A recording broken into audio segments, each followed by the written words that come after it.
UFC 301 goes down this weekend from Brazil, and it ain't much. I'll tell you that. We are still going to be previewing it throughout the week here, because that's what we do.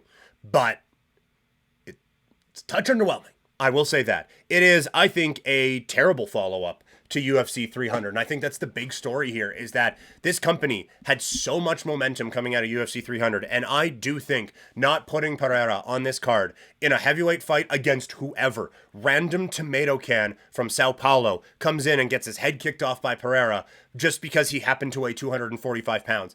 I think you needed to do something to keep that ball rolling. But instead, it's just a one-night good night for the UFC. Now, 302 looks good. 303 is going to be epic.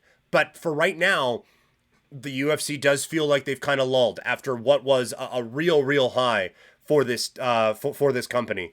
The Brazil crowd is going to be great, so that could save it, but it's not going to make this worth any kind of money at all. Like this does really feel like a good fight night card. Like, wow, we're getting a title fight on a fight night. That's awesome. But in the main event, it's Pantoja against Usyk.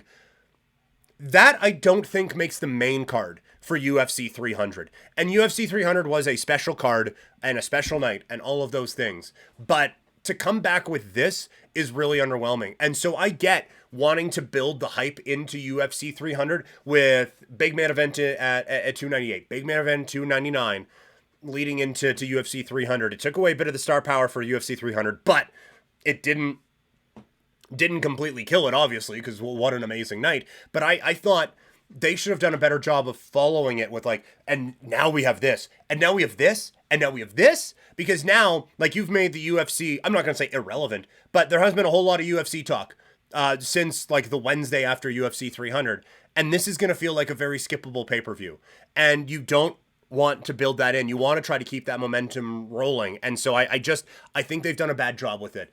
Again, all due respect, Pantoja against Usyk is going to be a fun fight, but to follow up what we had and to lead into what we're going to get, it feels like a very skippable night. And in the co-main event, Martinez against Aldo, it's a interesting fight. It's not a co-main event. On a pay-per-view? No. It's main event's a fight night for sure. Curtain jerker, 100% on the pay-per-view. Get that crowd rolling. Yeah. But the King of Rio being in the co-main event now in 2024? No. Nope. So, not a great card. Hate that it's a pay-per-view. The fact that in this day and age, in this financial climate, that people would be paying like $70, $80, $90 for this pay-per-view, that's a pass for me, man. That's pass. I'll pass. But we'll still cover it all here.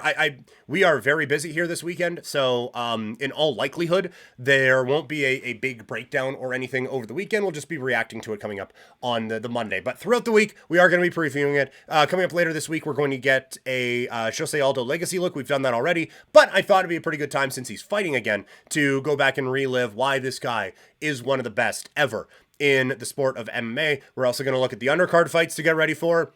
That probably won't be a very long segment. And Friday will be the full preview of UFC 301.